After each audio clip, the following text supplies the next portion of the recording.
the untimely demise of Adan Manzano, a Super Bowl tragedy shrouded in mystery. The vibrant energy of Super Bowl LIX in New Orleans was tragically juxtaposed with the heartbreaking death of Adan Manzano, a Telemundo Kansas City sports journalist, found lifeless in his Kenner hotel room on February 5th, 4 days before the big game. The circumstances surrounding his death, however, are far from straightforward, painting a chilling picture of alleged drugging, robbery, and a complex web of interconnected investigations. Manzano's presence in Kenner was purely professional. He had traveled to cover the Kansas City Chiefs' participation in the Super Bowl, a journey that ended abruptly and tragically. The initial reports painted a picture of a sudden and unexpected passing, but the subsequent investigation revealed a far more sinister undercurrent. Detective Jeffrey Fitzmaurice of the Kenner Police Department testified at a recent bail hearing, shedding light on a shocking discovery. The presence of a benzodiazepine, a sedative in Manzano's system, a drug for which he had no prescription. This revelation thrust the investigation into a new, darker realm.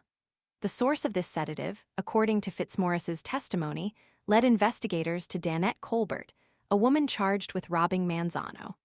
Colbert, it emerged, was found to be in possession of alprazolam, a benzodiazepine, at her Slidell home, a discovery that compounded the already grave suspicion surrounding her involvement in Manzano's death. This possession, without a valid prescription, is a serious crime in itself, adding another layer of complexity to the investigation. The testimony provided by Detective Fitzmaurice, corroborated by 2 Jefferson Parish officials, painted a compelling narrative. Authorities suspect that Colbert may have drugged Manzano before robbing him, a disturbing allegation supported by her history. Colbert's past is peppered with similar accusations, a pattern of targeting men, incapacitating them with drugs, and then stealing their valuables.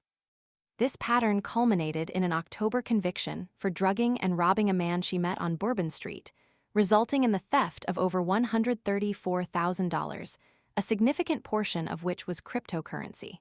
For this crime, she received a 5-year probationary sentence, a sentence that now appears woefully inadequate in light of the current allegations. The judge, considering the gravity of the accusations and Colbert's established pattern of behavior, deemed her too dangerous to be released on bail, ordering her to be held without bail pending further investigation. The possibility that Colbert played a direct role in Manzano's death hangs heavily over the case, leaving the grieving family and the public clamoring for justice. The investigation into Manzano's death has taken on an even broader scope, drawing parallels to a separate, yet eerily similar case unfolding in Las Vegas.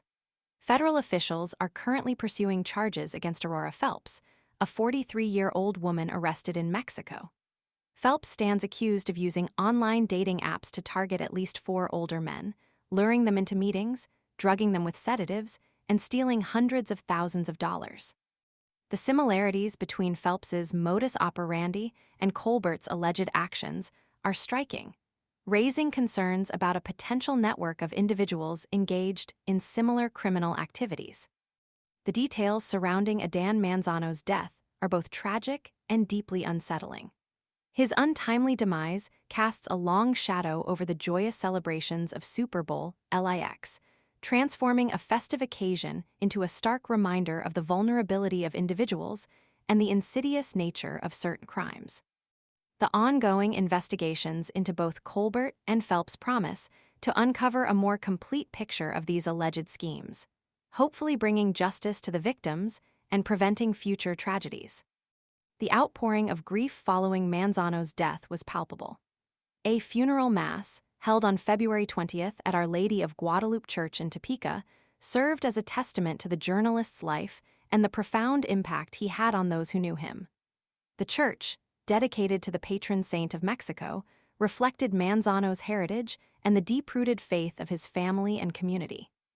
The somber ceremony provided a space for mourners to come together, to remember a beloved colleague and friend, and to find solace in their shared grief. As the investigations continue, the question remains: was Adan Manzano's death a tragic accident, or was it a calculated act of violence orchestrated by a predatory individual? The answers, still shrouded in the shadow of unanswered questions, demand meticulous investigation and unwavering commitment to justice. The case serves as a stark warning, urging caution and vigilance in the face of potential dangers, reminding us of the importance of personal safety and the necessity of holding those responsible for such heinous acts accountable for their actions. The memory of Adan Manzano, a dedicated journalist who lost his life far too soon, serves as a poignant reminder of the vulnerability inherent in our interconnected world and the constant need for vigilance against those who would exploit it for their own gain. The pursuit of justice in his case is not simply a legal imperative. It is a moral obligation to honor his life and prevent similar tragedies in the future.